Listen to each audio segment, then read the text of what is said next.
ભરૂચ જિલ્લામાં આજે આમોદ નગર રોડ પર છે.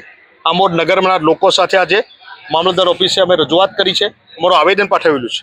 આમોદ નગરમાં આજે વાત કરું, ભરૂચ જિલ્લાની સમગ્ર 5 વિધાનસભા વાત કરું તો કાલે વાંધો ઉઠાવવાનો છેલ્લી તારીખ હતી 18 તારીખ. તો નંબર 7નું ફોર્મ ભરીને ભારતીય જનતા પાર્ટી બોખલાઈ ગઈ છે. ભારતીય જનતા પાર્ટીના ચૂંટાયેલા પ્રતિનિધિઓ, ધારાસભ્યો બિલકુલ બોખલાઈ ગયેલા. ત્યારે એવો એક ખોટી રીતે કાલે હજારોની સંખ્યામાં ભરૂચ જિલ્લામાં દરેક વિધાનસભાવાર આંકડો આવશે, હમણાં દરેક વિધાનસભાવાર એ લોકોએ વાંધો લીધેલો છે. ત્યારે જે લોકોએ પ્રૂફ વગર આજે આમોદ નગરમાં અમે તપાસ કરી, અહીંયા આવેદન પાઠવેલું છે, ત્યારે પ્રૂફ વગર, કોઈ પણ જાતના પ્રૂફ વગર જેનું મેપિંગ થઈ ગયું છે, કમ્પ્લીટ થઈ ગયું છે, તો એક જ કોમના ચોક્કસ ટાર્ગેટ કરી આમોદ નગરમાં 1300 થી વધુ એક જ જ્ઞાતિના લોકોને સામે વાંધો ઉઠાવવામાં આવ્યો છે. તેની સખત શબ્દોમાં વિરોધ કરીએ છીએ. વાંધો હોય, ખોટો હોય તો તમે મત કાઢી નાખો, ના નથી, પણ ચોરી કરીને તમારે જીતવું છે, અમે ચલાવી નથી લેવાના.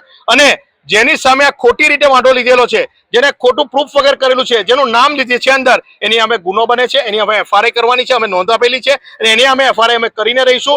ખોટી રીતે સુપ્રીમ કોર્ટ સુધી લડીશું, તો કોઈ સંજોગોમાં એક પણ મત નીકળવા નહીં દે. જે અધિકારી ભારતીય જનતા પાર્ટીના ઈશારે કામ કરે છે, એ ચમરબંધી હશે, એને પણ અમે છોડવાના નથી. વાંધો ઉઠાવનાર કોણ છે એની અમે યાદી બૂથ વાઇઝ માગી છે. બૂથ વાઇઝ યાદી આવ્યા પછી એ અમે અમારી પછી જણાવીશું.